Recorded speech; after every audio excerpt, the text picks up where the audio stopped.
মৰমৰ ছাত্ৰ ছাত্ৰীসকল, তোমালোকৰ প্ৰিয় চেনেল ইংলিছ লাৰ্নিং আছামলৈ মই তোমালোকক স্বাগতম জনাই আজি মই তোমালোকৰ অহা এইচএছ ফাইনেল এক্সামিনেশ্যনৰ প্ৰস্তুতি হকে ছ'চিয়লজি বিষয়ৰ এটি অতি চমু প্ৰশ্নৰ ভিডিঅ' লৈ উপস্থিত হৈছোঁ। প্ৰস্তুতিৰ একেবাৰে শেষ মুহূৰ্তত মই তোমালোকৰ আগত 118টা অতি চমু প্ৰশ্ন আলোচনা কৰিম আৰু আশা কৰিম সেই 118টা অতি চমু প্ৰশ্ন তোমালোকৰ অহা পৰীক্ষাত হোৱাৰ পুৰা সম্ভাৱনা আছে। গতিকে ভিডিঅ'টো অকণমান দীঘল হ'লেও তোমালোকে প্ৰথমৰ পৰা শেষলৈ চাবা বুলি আশা ৰাখি ভিডিঅ'টো আৰম্ভ কৰিছোঁ। আৰু এই 118টা অতি চমু প্ৰশ্নসমূহ লোৱা হৈছে এইচএছ ফাইনেল এক্সামিনেশ্যন 2012, 13, 14, 17ৰ পৰা 2023 কুৱেশ্যন পেপাৰৰ পৰা। গতিকে বলাচোন মৰমৰ ছাত্ৰ ছাত্ৰীসকল, ভিডিঅ'টোৰ মূল বিষয়বস্তুলৈ আগবাঢ়ো। প্ৰশ্ন 1, নৃগোষ্ঠী কি? নৃগোষ্ঠী হ'ল এটা জনসমষ্টি যি জনসমষ্টিৰ সদস্যসকলে এক সংস্কৃতিৰ পৰিচয়েৰে নিজৰ গোষ্ঠীৰ প্ৰতি থকা সচেতনতা ৰক্ষা কৰাৰ উপৰিও চাৰিওকাষে থকা আন গোটৰ পৰা নিজকে বিচ্ছিন্ন কৰি ৰখাৰ প্ৰয়াস কৰে। তেনে এক গোষ্ঠী বা জনসমষ্টিকে নৃগোষ্ঠী বোলে। সামাজিক সংস্থাৰ এটা উদাহৰণ দিয়া। পৰিয়াল। হৰিজন শব্দটো প্ৰথমে কোনে ব্যৱহাৰ কৰিছিল? মহাত্মা গান্ধীয়ে। অস্পৃশ্যতা, তাৰ অৰ্থ কি? অস্পৃশ্যতা হ'ল জাতি প্ৰথাৰ কুৰূপ। ই কিছুমান জনগোষ্ঠীক পবিত্ৰ আৰু আন কিছুমানক অপবিত্ৰ বুলি ধাৰণা কৰিছে। ব্ৰাহ্মণ, ক্ষত্ৰিয়, বৈশ্য আৰু শূদ্ৰ এই চাৰি বৰ্ণৰ বাহিৰত থকা সমাজৰ নিম্ন শ্ৰেণীৰ লোকসকলক অস্পৃশ্য বুলি গণ্য কৰা হৈছিল। গ্ৰাম্য সমাজ কোনে প্ৰতিষ্ঠা কৰিছিল? উত্তৰ, ৰাজা ৰামমোহন ৰায়ে। গ্ৰাম্য অৰ্থনীতিৰ মূল আধাৰ কি? কৃষি। কিহৰ ভিত্তিত এজন ব্যক্তিৰ জাতি নিৰ্ণয় কৰা হয়? উত্তৰ, জন্মলব্ধ পৰিস্থিতিৰ ওপৰত ভিত্তি কৰি। ভাৰতীয় সংবিধানৰ খচৰা প্ৰস্তুত সমিতিৰ সভাপতি কোন আছিল? Doctor B R. আম্বেদকাৰ। ভাৰতত হোৱা এটা পাৰিপাৰ্শ্বিক আন্দোলনৰ নাম লিখা।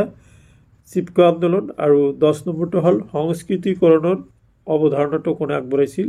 উত্তৰ, এম.এন. শ্ৰীনিবাসে। এইখিনি আছিলে 2012 চনৰ প্ৰশ্ন। এতিয়া মই 2013 চনৰ প্ৰশ্নসমূহ আলোচনা কৰিম। দেখা 13 চনৰ প্ৰথম প্ৰশ্নটো হ'ল অসমীয়া ভাষা কোনটো ভাষা গোষ্ঠীৰ অন্তৰ্গত? ইণ্ডো ইউৰোপীয়। আৰ্য সমাজৰ প্ৰতিষ্ঠা কোনে কৰিছিল? স্বামী দয়ানন্দ সৰস্বতীয়ে। কোনবিধ পৰিস্থিতি ব্যক্তিগত প্ৰচেষ্টাৰ লাভ কৰা হয়? স্বলব্ধ পৰিস্থিতি। পাশ্চাত্যকৰণৰ অৱধাৰণাটো কোনে আগবঢ়াইছিল? সমাজতত্ত্ববিদ এম.এন. শ্ৰীনিবাসে। নেক্সট, পৰিয়ালক কোনটো সমূহৰ ভিতৰত ধৰা হয়? উত্তৰ, প্ৰাথমিকসমূহ। 16, ভাৰতীয় সমাজৰ প্ৰধান ধৰ্মীয় গোষ্ঠীটোৰ নাম লিখা। হিন্দু ধৰ্মীয় গোষ্ঠী।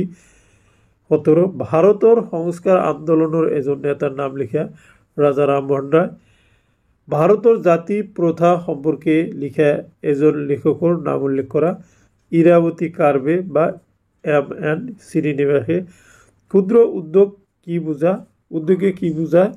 যিবিলাক ঔদ্যোগিক গোটৰ মূলধন বিনিয়োগ 1 কোটি টকাতকৈ বেছি নহয় সেইবোৰক ক্ষুদ্ৰ উদ্যোগ বোলে। ভাৰতীয় ভাষাসমূহ কেইটা ভাগত বিভক্ত? উত্তৰ, 3টা ভাগত। সেউজ বিপ্লৱৰ এটা বৈশিষ্ট্য লিখা। পৰিকল্পনা আৰু প্ৰযুক্তিবিদ্যা সেউজ বিপ্লৱৰ মূল বৈশিষ্ট্য। গ্ৰাম্য অৰ্থনীতিৰ ভিত্তি কি? উত্তৰ, কৃষি। এতিয়া 2014 বৰ্ষৰ প্ৰশ্নসমূহ আলোচনা কৰিম।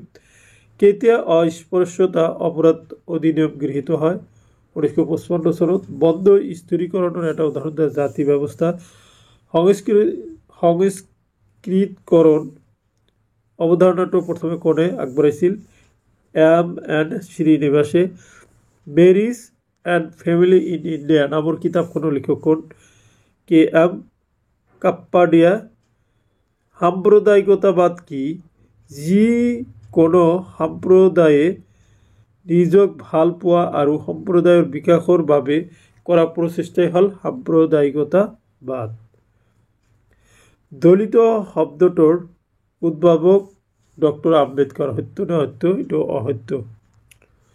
কোনে ৰামকৃষ্ণ মিছন প্ৰতিষ্ঠা কৰিছিল স্বামী বিবেকানন্দই ভাৰতত প্ৰকাশ হোৱা প্ৰথম বাতৰি কাকতৰ নাম কি বেংগল গেজেট সামাজিক শ্ৰেণী এটা কিহৰ ভিত্তিত নিৰ্ধাৰণ কৰা হয় ব্যক্তিৰ পৰিস্থিতি শিক্ষা আয় আৰু সম্পত্তিৰ ওপৰত ভিত্তি কৰি গাঁৱলীয়া মানুহৰ প্ৰধান বৃত্তি কি কৃষি কোনটো প্ৰধান ধৰ্ম ভাৰতত আছে হিন্দু সাবিত্ৰীবাই ফুলে কোন আছিল সাবিত্ৰীবাই ফুলে আছিল পুনেত অৱস্থিত দেশৰ ভিতৰতে প্ৰথম কোন ছোৱালী বিদ্যালয়ৰ প্ৰথমগৰাকী প্ৰধান শিক্ষয়িত্ৰী এতিয়া 2017 বৰ্ষৰ প্ৰশ্নৰ সমাধান লৈ আহা মহিলাৰ বাবে প্ৰথম কোন স্কুল জ্যোতিবা ফুলেই কত খুলিছিল মহাৰাষ্ট্ৰৰ পুনেত ভাৰতত প্ৰকাশিত হৈ থকা দুখন প্ৰধান বাতৰি কাকতৰ নাম কি the Tribune times of India কেতিয়া RTI আইনখন গৃহীত কৰা আৰু গৃহীত আৰু বলবৎ কৰা 1905 চনত ভাৰতীয় ব্ৰাহ্ম সমাজ কোনে প্ৰতিষ্ঠা কৰিছিল ৰাজা ৰামমোহন ৰায় কেইটামান গণমাধ্যমৰ নাম লিখা দূৰদৰ্শন ৰেডিঅ' ইণ্টাৰনেট বাতৰি কাকত আদি দ্য ৰিমেম্বাৰ্ড ভিলেজ নামৰ কিতাপখনৰ লেখক কোন M.N. শ্ৰীনিবাস স্বাধীন ভাৰতৰ প্ৰথম আৰু শেষৰ লোকপ্ৰিয় কেতিয়া কৰা হয় এইটো প্ৰথমটো 1951 চনত আৰু শেষৰটো 2011 চনত সাবিত্ৰীবাই ফুলে কোন আছিল পুনেত অৱস্থিত দেশৰ ভিতৰত প্ৰথম কোন ছোৱালী বিদ্যালয়ৰ প্ৰথমগৰাকী প্ৰধান শিক্ষয়িত্ৰী আছিল দলিত শব্দটোৰ ভাৰতীয় ভাষাত আক্ষৰিক অৰ্থ কি শব্দগতভাৱে দলিত শব্দই নিপীড়িত বুজায় আৰু বশীভূত মানুহক নিৰ্দেশিত কৰে অস্পৃশ্য সম্প্ৰদায়ক বুজাবলৈ এই শব্দটো ব্যৱহাৰ কৰা হৈছিল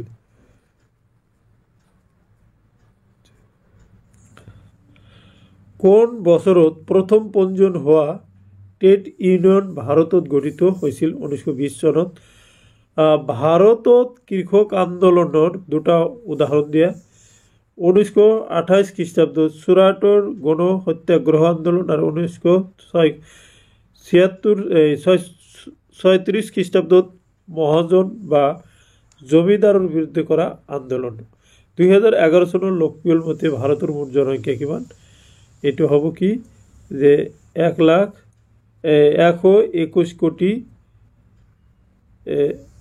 1,93,422 জন এতিয়া তোমালোকে নেক্সট 2018 বৰ্ষৰ প্ৰশ্নসমূহলৈ আহা কোনখন চহৰক ভাৰতৰ বাণিজ্যৰ ৰাজধানী বুলি ধৰা হয় মুম্বাই ঝাৰখণ্ডৰ সামাজিক নেতা কোন আছিল বিৰছা মুণ্ডা AIWCৰ সম্পূৰ্ণ নাম কি অল ইণ্ডিয়া ওমেন্স কনফাৰেন্স ভাৰতত প্ৰচলিত প্ৰধান ধৰ্মৰ নাম লিখে হিন্দু ধৰ্ম ইছলাম ধৰ্ম খ্ৰীষ্টান ধৰ্ম জৈন ধৰ্ম শিখ ধৰ্ম আৰু বৌদ্ধ ধৰ্ম উপনিবেশিকতাবাদ কি দেখা কোনো শক্তিশালী দেশ বা ৰাষ্ট্ৰই কোনো দেশক নিয়ন্ত্ৰণ ৰখাকে উপনিবেশিকতাবাদ বলে এন এছে on the principal of population নামৰ কিতাপখন কোনে লিখিছিল থমাছ ৰবাৰ্ট মালথাছে জাতি মুক্ত বন্ধ স্থিৰীকৰণৰ উদাহৰণ এইটো হ'ব কি বন্ধ জনসাংখ্যিক বিজ্ঞানৰ অৰ্থ কি জনসাংখ্যিক বিজ্ঞান বা জনসংখ্যা তত্ত্ব ডেমোগ্ৰাফি হল জনসংখ্যাৰ বিষয়ে প্ৰণালীবদ্ধ অধ্যয়ন মানুহ বা জনসাধাৰণক বিভিন্ন ধৰণে বৰ্ণনা কৰা কৌশলে হল জনসাংখ্যিক বিজ্ঞান বা জনসংখ্যা তত্ত্ব দলিত শব্দৰ উদ্ভাৱক ডক্টৰ আম্বেদকাৰ হয়নে নহয় নহয় M.N. শ্ৰীনিবাস কোন এইটো এজন ভাৰতীয় সমাজতত্ত্ববিদ কোন চনত ভাৰতত চাহ উদ্যোগ আৰম্ভ হৈছিল 1851 চনত সংঘবদ্ধ সংস্কৃতি কাক বোলে সংঘবদ্ধ সংস্কৃতি বা কৰ্পোৰেট সংস্কৃতি হল পৰিচালনা তত্ত্বৰ এটা শাখা যিটোৱে নিজৰ ফাৰ্মখনৰ সকলো সদস্যকে জড়িত কৰি এটা অদ্বিতীয় সাংগঠনিক সংস্কৃতি সৃষ্টি কৰি উৎপাদন বৃদ্ধি আৰু প্ৰতিদ্বন্দ্বিতা গঢ়ি তুলিব পৰা এটা শাখা এতিয়া দেখা 2019 বৰ্ষৰ শিশুৰ মৃত্যু হাৰ মানে কি শিশুৰ মৃত্যু হাৰ হল 1 বছৰৰ পৰা 5 বছৰৰ ভিতৰত শিশুৰ মৃত্যুৰ হাৰকে সাধাৰণতে এই ক্ষেত্ৰত নিৰ্ণয় কৰিছে মাতৃৰ স্বাস্থ্যজনিত কাৰণৰ বাবে ইয়াৰ ক্ষেত্ৰত জগৰে বুলিব পাৰি। বিশেষকৈ চেনিটেশ্যন সমস্যা, মেডিকেল কেয়াৰ, নিউট্ৰিশ্যন আৰু শিক্ষাগত কাৰণতে এই শিশুৰ মৃত্যুৰ হাৰ বৃদ্ধি পোৱা পৰিলক্ষিত হৈছে। জাতিৰ বিত্তীয়াত্মক সিদ্ধান্তটো কোনে আগবঢ়াইছিল? নেছফিল্ডে। কোন চনত ভাৰতবৰ্ষৰ ৰাষ্ট্ৰীয় পৰিয়াল পৰিকল্পনা আঁচনি গ্ৰহণ কৰিছিল? 1952 চনত। সৰ্বভাৰতীয় অনুসূচিত জাতি পৰিষদ কোনে গঠন কৰিছিল? ডক্টৰ ভীমৰাও ৰামজী আম্বেদকাৰ। পূৰ্বাফালী জাতি কাক বোলে? পূৰ্বাফালী জাতি হ'ল যি জাতি ৰাজনৈতিক, সাংস্কৃতিক, সামাজিক আৰু অৰ্থনৈতিক দিশত আন জাতিৰ তুলনাত আগবঢ়া, সেই জাতিক পূৰ্বাফালী জাতি বোলে। সংৰচনাত্মক পৰিৱৰ্তন কি?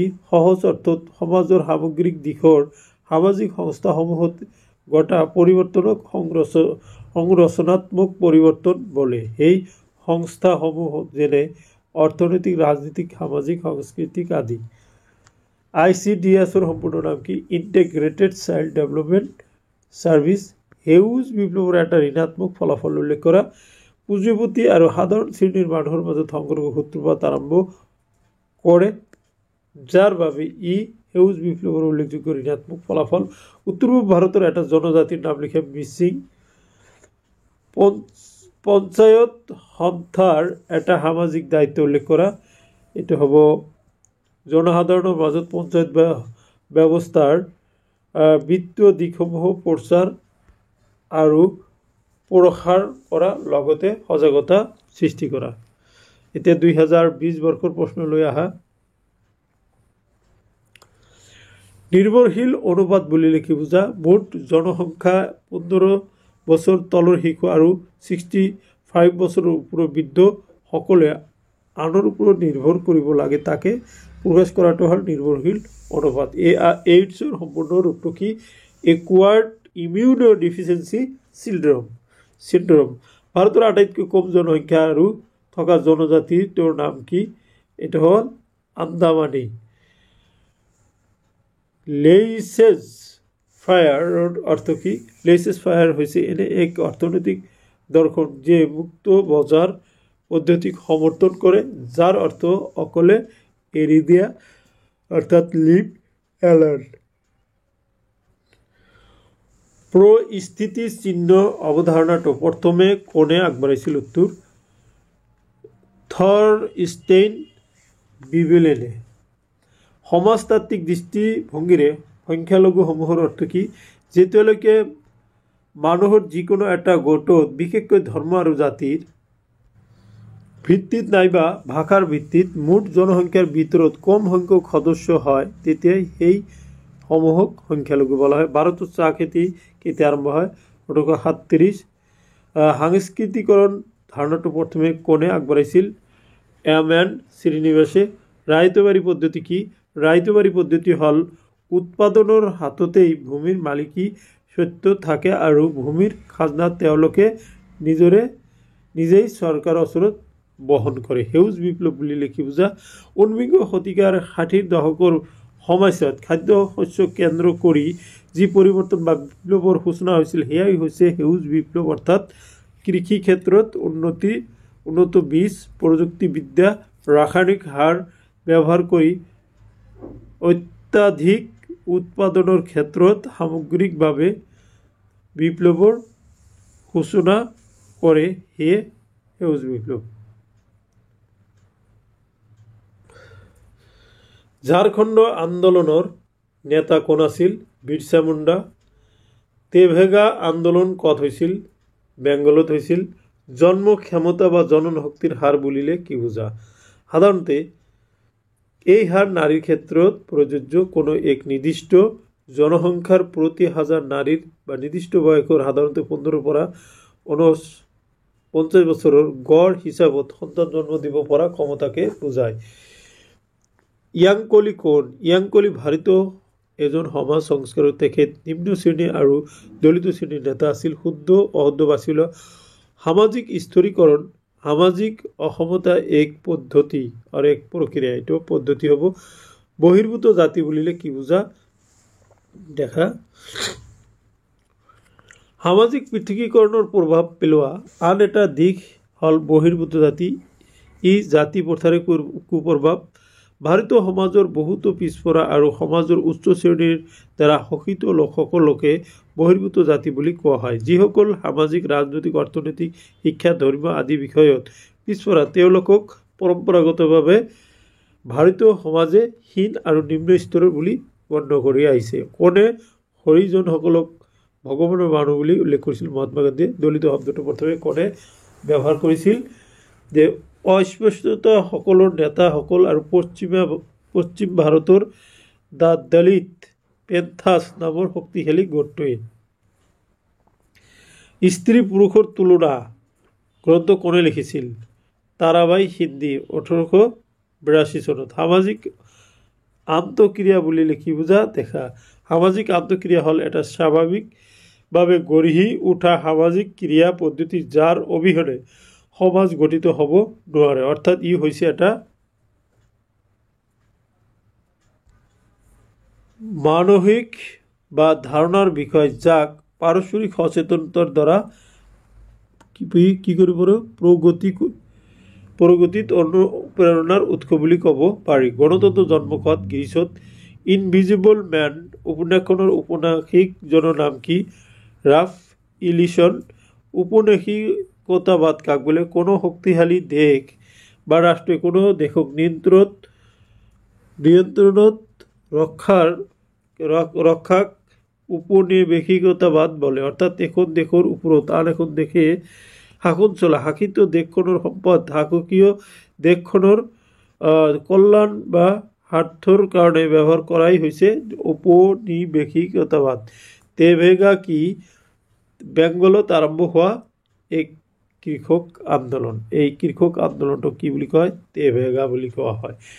এইখিনিতে মই তোমালোকক জনাব খুজিছোঁ যে অহা 17 তাৰিখত তোমালোকৰ পৰীক্ষা শেষ হোৱাৰ পিছে মই তোমালোকৰ আগত কুৱেশ্যন পেপাৰখন সলিউশ্যন কৰি আগবঢ়াবলৈ চেষ্টা কৰিম। তোমালোকৰ যিসকলৰ ছ'চিয়লজি বিষয় আছে তোমালোকে মোক কমেণ্ট কৰি জনাবা। তোমালোকৰ পৰা কুৱেশ্যনটো কালেক্ট কৰিব লাগিব, কিয়নো আমাৰ অঞ্চলত য'ত মই থাকোঁ তাতে ছ'চিয়লজিৰ ছাবজেক্ট থকা কোনো কলেজ বা হায়াৰ ছেকেণ্ডেৰী নাই। অ'কে, এতিয়া দেখা 2023 বৰ্ষৰ প্ৰশ্নৰ উত্তৰ লৈ আহা। বন্ধ স্তৰীকৰণৰ এটা উদাহৰণ দিয়া। জাতি ব্যৱস্থা। নগাসকলৰ যুৱগৃহৰ নাম কি? মুৰুং বা মৰং। আৰ্য সমাজৰ প্ৰতিষ্ঠাতা কোন আছিল? স্বামী দয়ানন্দ সৰস্বতী। মহিলাৰ বাবে প্ৰথমখন স্কুল জ্যোতিবা ফুলে ক'ত খুলিছিল? মহাৰাষ্ট্ৰৰ পুনেত খুলিছিল। কোনখন চহৰক ভাৰতৰ বাণিজ্যিক ৰাজধানী বুলি কোৱা হয়? মুম্বাই চহৰক। শিশুৰ মৃত্যু হাৰ বুলি কি বুজা? শিশুৰ মৃত্যু হাৰ হৈছে প্ৰত্যেক 1000 জীৱিত শিশুৰ ভিতৰত এবছৰত হোৱাৰ আগতে মৃত্যু হোৱা শিশুৰ সংখ্যা। এইডছৰ সম্পূৰ্ণ নাম কি? Acquired immunodeficiency syndrome. Marriage and family in India নামৰ গ্ৰন্থখনৰ লেখক কোন? KM কাপাডিয়া। ৰাষ্ট্ৰীয় সংখ্যালঘু আয়োগৰ অধিনিয়ম কেতিয়া গৃহীত হৈছিল? 1992 চনত। কোন চনত ভাৰতবৰ্ষত ৰাষ্ট্ৰীয় পৰিয়াল পৰিকল্পনা আঁচনি বলৱৎ কৰা হৈছিল? 1941 চনত। চিপকো আন্দোলনৰ নেতাখন গৌৰী দেৱী নেতাখন আছিল সুন্দৰলাল বহুগুণাও দিব পৰা। তাৰপিছত ভাৰতত প্ৰকাশ হোৱা প্ৰথম বাতৰি কাকতখনৰ নাম কি? দ্য বেংগল গেজেট 1535 চনত। ঝাৰখণ্ডৰ সামাজিক আন্দোলনৰ নেতা কোন? বিৰছা মুণ্ডা। সৰ্বভাৰতীয় অনুসূচিত জাতি পৰিষদ কোনে গঠন কৰিছিল? উত্তৰ 1935 চনৰ ভাৰত চৰকাৰৰ অধিনিয়ম মতে সৰ্বভাৰতীয় অনুসূচিত জাতি পৰিষদ গঠন হৈছিল। এতিয়া লাষ্ট কুৱেশ্যনটো লৈ আহা। জাতিৰ বিত্তাত্মক সিদ্ধান্তটো কোনে আগবঢ়াইছিল? উত্তৰ নেছফিল্ডে। চ' মাই ডিয়াৰ ষ্টুডেণ্টছ, এইখিনি আছিল আজিৰ এই ভিডিঅ'ৰ বিষয়বস্তু। আশা কৰিছোঁ এই ভিডিঅ'ৰ বিষয়বস্তুখিনিয়ে তোমালোকক অহা পৰীক্ষাত সহায় কৰিব। ইয়াৰ পিছত মই তোমালোকৰ আগত আৰু এটি 2 মূল্যাংকৰ ভিডিঅ' আলোচনা কৰিম। তোমালোকে সেইটো চাই নিশ্চয় উপকৃত হ'বা। সেই ভিডিঅ'টো তোমালোকে চাবা বুলি আশা ৰাখিছোঁ আৰু যিসকল মৰমৰ ছাত্ৰ ছাত্ৰী মোৰ চেনেলত নতুনকৈ সংযোগ হৈছে যদি তোমালোকে চেনেলটো ছাবস্ক্ৰাইব কৰা নাই তেতিয়াহ'লে এতিয়াই চেনেলটো ছাবস্ক্ৰাইব কৰি দিয়া কিয়নো ইয়াৰ দ্বাৰা তোমালোকে নিশ্চয় বহুতো নতুন নতুন বস্তু শিকিব পাৰিবা। সৌদশেষত তোমালোকক ধন্যবাদ জনাই আজিৰ ভিডিঅ' ইয়াতে সমাপ্ত কৰিছোঁ। Thank U.